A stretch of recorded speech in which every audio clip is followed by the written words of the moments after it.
గౌరవనీయులు మీ అందరి అభిమాన నాయకులు హైదరాబాద్ నగర బీఆర్ఎస్ పార్టీ అధ్యక్షులు సోదరులు శ్రీ మాగంటి గోపీనాథ్ గారికి, గౌరవనీయులు మాజీ శాసనసభ్యులు పీజేఆర్ గారి వారసులు మా తమ్ముడు సోదరుడు విష్ణువర్ధన్ రెడ్డి గారు, గౌరవనీయులు సోదరులు కాంగ్రెస్ పార్టీ మైనారిటీ సెల్ అధ్యక్షుడిగా పనిచేస్తూ మరి కాంగ్రెస్ పార్టీ యొక్క ఆలోచన విధానం నచ్చక మరి మనతో పాటు ఇచ్చేసి మన గెలుపులో ఇంపార్టెంట్ పాత్ర పోషించిన సోదరులు షేక్ అబ్దుల్ సోహెల్ గారికి, వేదిక పైన గౌరవనీయులైన కార్పొరేటర్లు రాజ్ కుమార్ పటేల్ గారు, దేదీప్య గారు, సంగీత గారు, ఇంకా మన వేదిక పైన గౌరవనీయులైన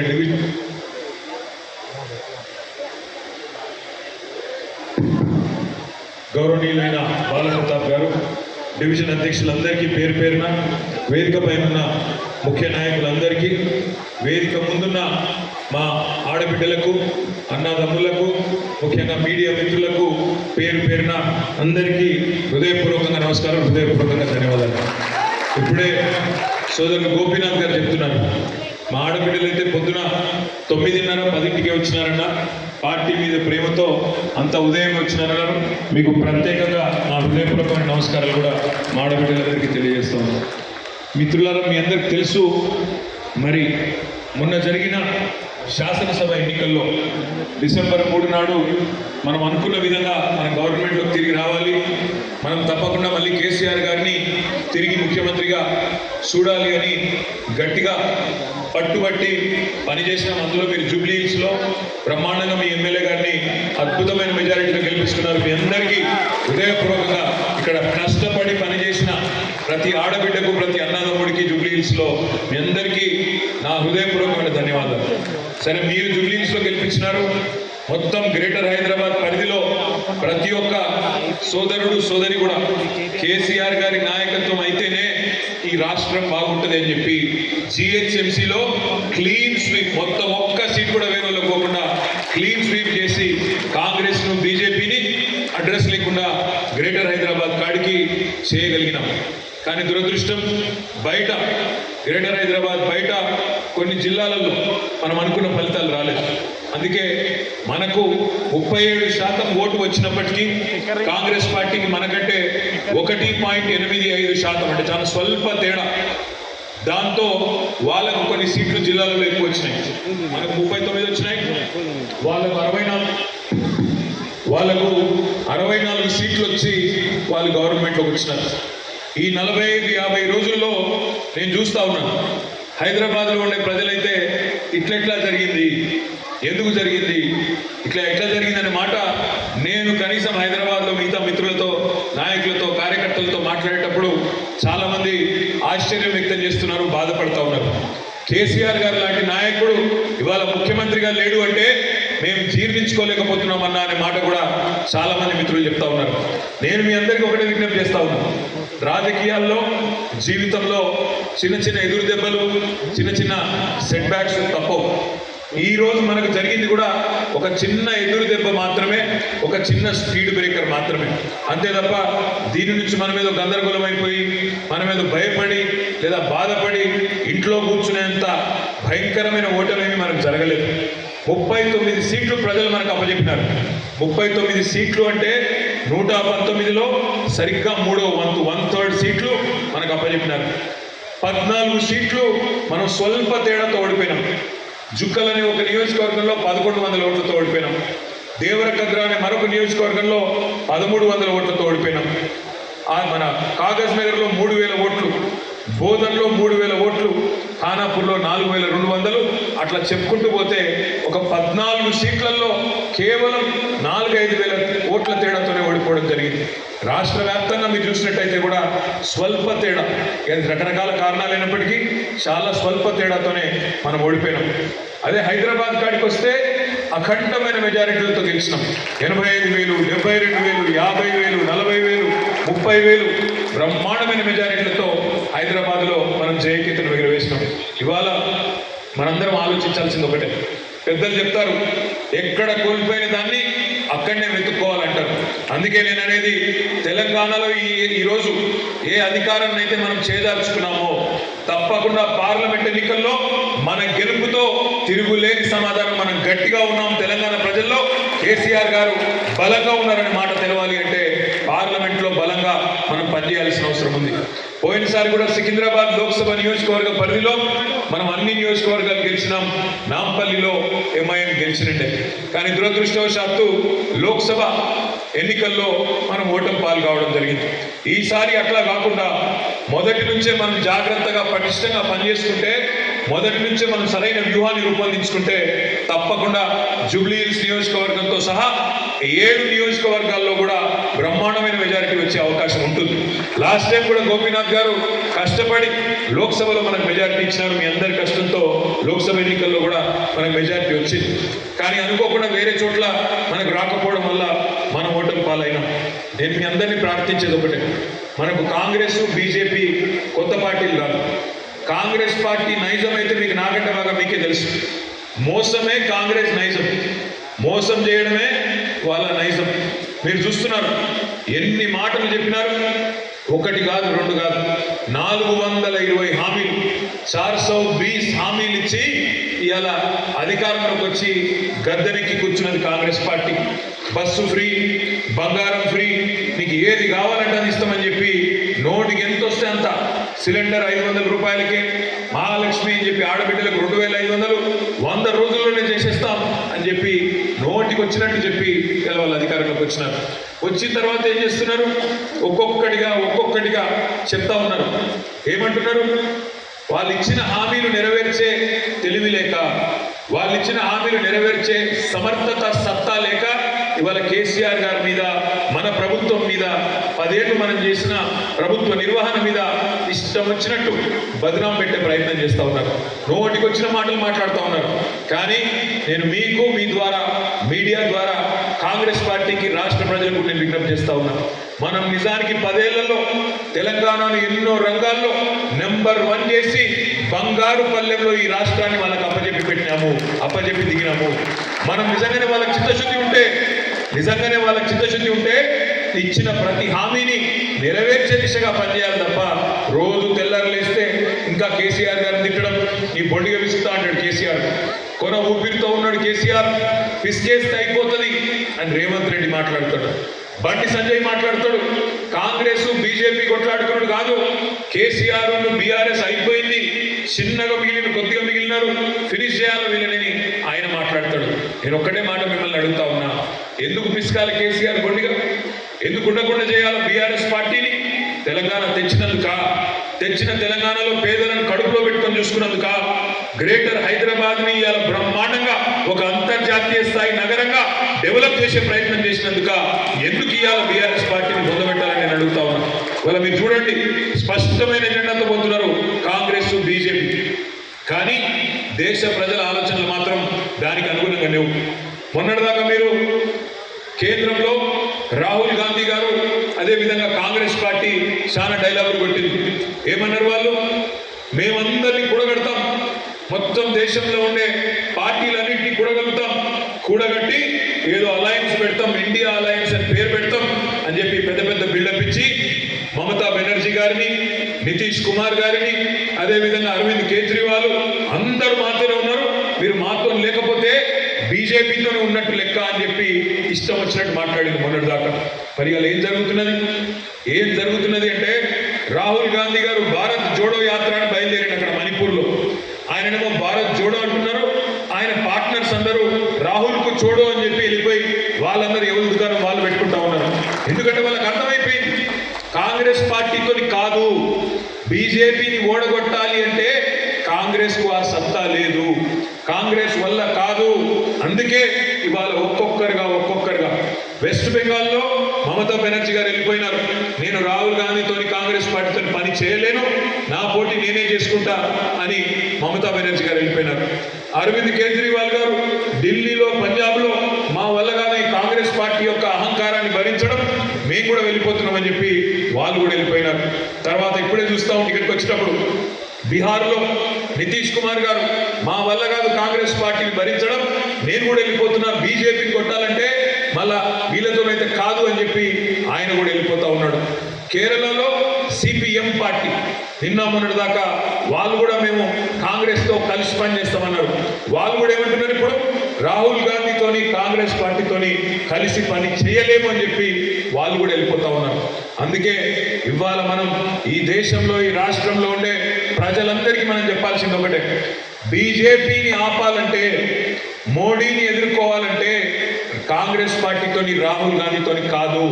ఎవరి వల్ల అవుతుంది అంటే ప్రాంతీయంగా బలమైన నాయకులుగా ఉన్న ఒక కేసీఆర్ వల్ల, ఒక మమతా బెనర్జీ వల్ల, ఒక అరవింద్ కేజ్రీవాల్ వల్ల, ఒక పినరాయి విజయన్ లాంటి నాయకుడు ఎవరి రాష్ట్రాల్లో వాళ్ళు అక్కడ గెలుచుకోగలిగితే అట్లయితేనే బీజేపీ నిలువరించగలుగుతాం తప్ప, లేకపోతే మాత్రం కాంగ్రెస్ పార్టీని నమ్ముకొని ఇవాళ ఈ దేశంలో రాజకీయం చేయాలని ఎవరైనా అనుకుంటే కుక్కతోక పట్టుకొని గోదావరి ఇదినట్టే అనే మాట కూడా ఈ సందర్భంగా నేను విజ్ఞప్తి చేస్తా ఉన్నాను. ఎందుకంటే మోసం కాంగ్రెస్ నైజం, మోసం చేయడమే వాళ్ళకి తెలుసు.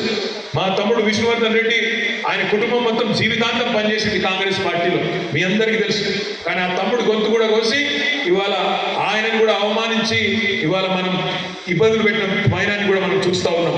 ఈ మాట ఎందుకంటా ఉన్నా అంటే ఒక్క నాయకులను మాత్రమే కాదు, ప్రజలను కూడా మోసం చేయడమే వాళ్ళకి తెలిసింది. ఇవాళ మీరు గమనిస్తూ ఉండండి, 100 రోజుల్లో పూర్తి చేస్తామన్నారు. 100 రోజుల్లో 6 గ్యారెంటీలను సంతకాలు పెట్టి మరి గ్యారెంటీ కార్డులు ఇంటింటికి ఇచ్చినారు. ఇక్కడ మా ఆడబిడ్డలు చాలా మంది ఉన్నారు కాబట్టి నేను మిమ్మల్ని అడుగుతా ఉన్నా, మహాలక్ష్మి అన్నారు, నెలకు 2500 ఇస్తాం, 500 రూపాయలకి సిలిండర్ ఇస్తాం, ఫ్రీ బస్సు అన్నారు. ఈ ఫ్రీ బస్సు అని పెట్టిండ్రు.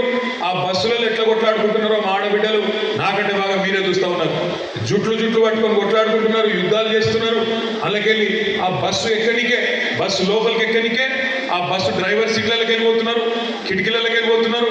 ఒకరితో ఒకరు ఇలా చెప్పులు తీసుకొని కొట్టుకునే పరిస్థితి, జుట్లు పట్టుకొని కొట్టుకునే పరిస్థితి ఇలా దిక్కుమాల ఫ్రీ బస్సు అని పెట్టి దానివల్ల తీసుకొచ్చినారు. ఫ్రీ బస్సు మంచిదే, నేను కాదంటలేను, కానీ బస్సుల సంఖ్య పెంచి అందరికి సీట్లు వచ్చినట్టు చేయండి. ఇటు మగవాళ్ళేమో పాపం మేము పైసలు పెట్టి కొట్టుకున్నాం టికెట్లు, మాకు సీట్లు లేవని మగవాళ్ళు బాధపడుతున్నారు. ఆడబిడ్డలేమో బస్సులు తక్కువైనాయి, మా పరిస్థితి ఏంది, మేము కొట్టుకునే పరిస్థితి వచ్చిందని ఆడబిడ్డలు బాధపడుతున్నారు. ఆటో డ్రైవర్లేమో మా పుట్ట మీద పెట్టింది ప్రభుత్వం అని చెప్పి 6.5 లక్షల మంది ఆటో డ్రైవర్లు వాళ్ళు బాధపడతా ఉన్నారు. నేను ఎందుకంటున్నా ఇదంతా అంటే, ఒక పథకం పెడితే ఆలోచించి ముందు వెనుక చూసుకొని సరిగ్గా ఉందా లేదా వ్యవస్థ చూసుకొని సక్రమంగా పెట్టాలి తప్ప ఏదో చేసినామనే దానికి ఆగమాగం పెట్టినాం వెంటనే బిల్డప్ కోసం పెడితే దానివల్ల వచ్చే దుష్పరిణామాలు ఇట్లా ఉంటాయి. అందుకే నేను మిమ్మల్ని అనేది, ఏదో ఫ్రీ బస్ అని ఒకటి పెట్టినారు, కానీ ఇవాళ మీరు ఆలోచించండి, ఈ రాష్ట్రంలో ఓటర్లు తీసుకుంటే 18 ఏళ్ళు పైబడ్డ ఓటర్లు తీసుకుంటే 3,18,00,000 మంది ఓటర్లు ఉన్నారు. అందులో సగం మంది మహిళలు, 51% పైగా మహిళలు ఉన్నారు. అంటే 1,57,00,000 మంది మహిళలు ఉన్నారు.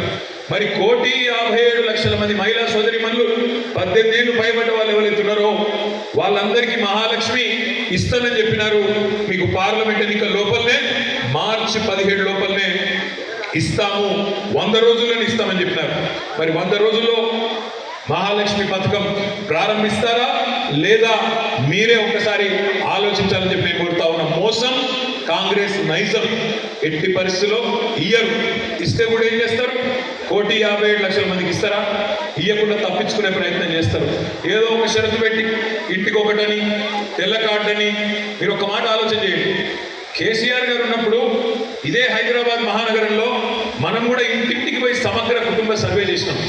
ఏం చేసినాం అన్నాడు, మీరు ఇళ్లలోనే ఉండండి, మీ ఇంటికే అధికారులు వస్తారు, వచ్చి అన్ని వివరాలు రాసుకొని పోతారు అని చెప్పి ఇళ్లలోనే ఉండండి, దయచేసి ఇంట్లోంచి బయటికి కదలకండి అని చెప్పి మీరు ఇంట్లో మంచిగా కడుపులో చల్లగదలకుండా ఉంటే ఇంటికి అధికారులను పంపించి అన్ని వివరాలు రాసుకున్నాం. అదే కాంగ్రెస్ ప్రభుత్వం ఏం చేసింది, లైన్లు కట్టండి, దరఖాస్తులు పెట్టండి అని చెప్పి లైన్లు కట్టిస్తే ఆ లైన్లలో చాంతాడంత లైన్లలో కింద పడ్డ వాళ్ళు, మూర్చపోయిన వాళ్ళు, గంటలు నిలబడి అలసిపోయిన వాళ్ళు. అది వాళ్లకు మనకు అది తేడా. వాళ్ళేమో ప్రజలను లైన్లో నిలబెట్టి గందరగోళం చేస్తే ఇస్తాము ఇస్తాము అని చెప్పి ఊరించి ఆఖరికి 6 నెలల పాటు ఊరించి పార్లమెంట్ ఎన్నికల గండాన్ని ఎట్లా దాటాలనే ఆలోచన వాళ్ళు చేస్తే మనం మాత్రం 10 ఏళ్ళు చిత్తశుద్ధితో తప్పకుండా పేదవాళ్ళని కాపాడుకోవాలనే కార్యక్రమం మనం చేసినాం. మహాలక్ష్మి కానీ లేదా గృహజ్యోతి అన్నారు, నెలకు 200 యూనిట్లు ఫ్రీ అన్నారు. ఏమన్నారు రేవంత్ రెడ్డి గారు ఎలక్షన్కి ముందు? మీరు వచ్చే నెల బిల్లు కట్టకండి, వచ్చే నెల బిల్లు కట్టొద్దు, డిసెంబర్ నెల బిల్లు కట్టొద్దు, సోనియమ్మ కడుతుంది అక్క అని చెప్పిండు. కట్టిందా సోనియమ్మ ఈ నెల బిల్లు? వచ్చే నెల కడుతుందా సోనియమ్మ? ఇంకొక ఆయన మంత్రి ఉన్నాడు వెంకటరెడ్డి గారు, ఆయన అన్నాడు మిమ్మల్ని ఎవరైనా వచ్చి అధికారి బిల్లు అడిగితే వెంకటరెడ్డి చెప్పిండని చెప్పండి, బిల్లు కట్టకండి పంపించేయండి అన్నాడు. మరి నిలబెట్టుకున్నారా మాట? నాకు తెలుసు ఇంకో 50 రోజులు టైం ఉంది, నాకు కూడా తెలుసు. కానీ నేను యాద్ చేస్తున్నా, వాళ్ళని ఏం అంటలేదు, తిడతలేదు. మోసం చేయడం అనేది కాంగ్రెస్ నైజం అని చెప్పడానికి మీకు మాట చెప్తా ఉన్నాను. ఇవాళ పెద్దలు ఒక సామెత చెప్తారు తెలుగులో, ఓడ మీద ఉన్నప్పుడేమో ఓడమల్లన్న, ఒడ్డుకెక్కిన తర్వాత ఓడమల్లన్న. ఇది కాంగ్రెస్ పార్టీ ఒక అలవాటు. ఓడ మీద ఉన్నంతసేపు మల్లన్న ఓడమల్లన్న అని మాట్లాడతారు, ఒడ్డుకెక్కిన తర్వాత గట్టుకెక్కిన తర్వాత వాడు ఓడమల్లన్న అని తింటారు. అది కాంగ్రెస్ పార్టీ నైజం. అందుకే నేను మిమ్మల్ని కోరేది, ఈ 100 రోజుల గ్యారెంటీలు, వాళ్ళు ఇచ్చిన 420 హామీలు అమలు కావాలి అంటే కాంగ్రెస్ పార్టీకి మనం పార్లమెంట్ ఎన్నికల్లో తప్పకుండా షాక్ ఇవ్వాల్సిన అవసరం ఉన్నది. సికింద్రాబాద్ పార్లమెంటును తప్పకుండా బీఆర్ఎస్కి ఇచ్చినట్టయితేనే భయంలో పడతారు. ఓహో ఇంకా కూడా ప్రజలు మా మీద కోపంగా ఉన్నారు హైదరాబాద్లో, వీళ్ళు కనుక రేపు అమలు చేయకపోతే మళ్ళీ ఒక్క సీటు కూడా రాదు, ఇక్కడ మొత్తానికి పుట్టగతులు లేకుండా పోతాయనే భయం కాంగ్రెస్ పార్టీకి వస్తుంది. ఇక బీజేపీ విషయానికి వస్తే మీకు తెలుసు, 5 ఏళ్ల కిందట కిషన్ రెడ్డి గారు ఆనాడు అంబర్పేటలో ఓడిపోతే పాపం సానుభూతి, ఓడిపోయింది కదా అనే సానుభూతితోని ఆయన కొన్ని ఓట్లు వేసింది. ఎమ్మెల్యేగా ఓడిపోయింది కదా, మీకు తెలుసు మన దేశం కొద్దిగా సెంటిమెంట్ దేశం. ఒక సర్పంచ్ ఎలక్షన్లో ఓడిపోతే ఆయనకి ఎంపీటీసీ ఎలక్షన్లో నిలబడితే అయ్యో పాపం మనం ఓడిపోయింది కదా అంటారు. అట్లనే అంబర్పేటలో ఓడిపోతే పార్లమెంట్కి నిలబడితే ఓట్లు వేసినారు, గెలిపించినారు. 5 ఏళ్లలో సికింద్రాబాద్ పార్లమెంట్ సభ్యుడిగా, కేంద్ర మంత్రిగా కిషన్ రెడ్డి గారు సికింద్రాబాద్కు చేసింది ఏంది దయచేసి చెప్పి ఓట్లు అడగాలని చెప్పి నేను అడుగుతా ఉన్నా. జూబ్లీహిల్స్ నియోజకవర్గానికి ఆయన ఏమన్నా ఒక్క పథకమన్నా, ఒక్క పనన్నా ఈ 5 ఏళ్లలో పార్లమెంట్ సభ్యుడిగా కేంద్ర మంత్రిగా చేసిండా? ఏదన్నా బస్తీలో ఏదన్నా మంచి పని చేసిండా? ఏదన్నా గల్లీలో ఒక్క మంచి పని చేసిండా? కనీసం కేంద్ర ప్రభుత్వ మంత్రిగా ఒక పెద్ద ప్రెస్టీజియస్ ప్రాజెక్ట్, ఏమన్నా ప్రతిష్టాత్మకమైన ప్రాజెక్టు మన పిల్లల కోసం తెచ్చిండా? దయచేసి మీరు ఆలోచించాలని చెప్పి నేను కోరుతా ఉన్నాను. ఎంతసేపు దేవుడి పేరు చెప్పి ఇవాళ దేవుడిని వాళ్ళే మనకు పరిచయం చేసినట్టు, ఇదివరకు రాముడు మనకు తెలియనట్టు, ఇదివరకు దేవుడి గుడి మనకు తెలియనట్టు, ఇదివరకు మనం బొట్టు పెట్టుకోనట్టు, మనం ఎన్నడూ కూడా ఇదివరకు అసలు దేవుడిని ప్రార్థించినట్టు ఇవాళ డ్రామా చేస్తూ ఉన్నారు. ఇక్కడ మా తమ్ముడు విష్ణు ఇక్కడే ఉన్నాడు, గోపి ఇక్కడనే ఉన్నాడు. మీకు తెలుసు విష్ణు వాళ్ళ నాన్నగారు పెద్దమ్మ టెంపుల్, మొత్తం హైదరాబాద్లోనే అతిపెద్ద పెద్దమ్మ టెంపుల్ కట్టిందే వాళ్ళ కుటుంబం. కానీ ఎన్నడూ దేవుడిని వాడుకోలేదు, ఎన్నడూ దేవుడిని అంట పెట్టిన రాజకీయం చేయలేదు. కానీ ఇవాళ గోపీనాథ్ గారు కూడా భక్తుడు, ఆయన కూడా రెగ్యులర్గా టెంపుల్కి పోతాడు, ఆయన కూడా రెగ్యులర్గా మరి భగవంతుని ప్రార్థించుకుంటాడు. కానీ మనం భగవంతుని నమ్ముకున్నాం, మొక్కుకుంటాం, రాజకీయంగా వాడుకోవట్లేదు. వాళ్ళు మాత్రం ఇవాళ మేము రామ మందిరం కట్టినాం, రామ మందిరం కట్టండి మంచిది, మేమేం కావట్లేదు. కానీ రాజకీయంగా మీరు ఏం చేసిండ్రో చెప్పండి. మీకు 5 ఏళ్ళు మంత్రిగా అవకాశం ఇస్తే కేంద్రంలో సికింద్రాబాద్ లోక్సభ ఒక్క పని చేసినామా చెప్పు కిషన్ రెడ్డి అని నేను అడుగుతా ఉన్నా. తెలంగాణ రాష్ట్రానికి పనికి వచ్చే ఒక్క పని ఇవాళ బీజేపీ చేసిందా ఆలోచించండి. ముఖ్యంగా మా ఆడబిడ్డలు ఎక్కువ మంది ఇక్కడ ఉన్నారు, నేను మిమ్మల్ని ఆలోచించమని కోరుతా ఉన్నా. మోడీ గారు ప్రధానమంత్రి అయిన తర్వాత దేశంలో అన్ని ధరలు ఆకాశంలోకి వెళ్ళిపోయినాయి. పప్పు పిరమైంది, ఉప్పు పిరమైంది, నూనె పిరమైంది, చింతపండు పిరమైంది, అన్ని పిరమై ఈరోజు పెట్రోలు డీజిల్ అన్ని కూడా పిరమై ఇలా భారతదేశం మొత్తం మోడీ గారిని మా ఆడబిడ్డలు మా అన్నదమ్ములు ఒకటే అంటా ఉన్నారు. ప్రియమైన ప్రధానమంత్రి అంటలేరు, పిరమైన ప్రధానమంత్రి మోడీ గారు అంటున్నారు. అన్ని పిరం చేసిన మహానుభావుడు, సిలిండర్ను 1200 చేసిన మహానుభావుడు మోడీ గారు. డీజిల్ను పెట్రోల్ను అన్ని ధరలు పెంచి ఆకాశంలో పెట్టిన మోడీ గారిని ఇవాళ మళ్ళీ ఆయన పార్టీని ఆదరించడానికి ప్రజలు సిద్ధంగా లేరు. కిషన్ రెడ్డి గారిని కూడా నేను వేదిక ద్వారా విజ్ఞప్తి చేస్తా ఉన్నాను, మీరు చెప్పండి స్పష్టంగా, జూబ్లీహిల్స్ నియోజకవర్గానికి ఏం చేసినారు, నీకు ఎందుకు ఓటేయాలా? పార్లమెంట్ సభ్యుడు ఓట్లాడు సేపు బుకాయింపులు డబల్ మోడల్ కేరళలో అట్లా మంత్రి వారు భారత మొత్తమే ఈక్విటీ డిపార్ట్మెంట్ లో రాబోయేలోనూ ఎన్నో సైనికులు వచ్చిన మరోసారి గ్రేటర్ హైదరాబాద్ లో మీరు గమనించండి బీజేపీ మంచి అటాక్ చేస్తుంది బడిలో మనం చేద్దాం ఈ ఆదాయ మోడీ గొప్ప అక్కడ ఆధారాన్ని అల్లకొని ఆయన పొందాలి చేసి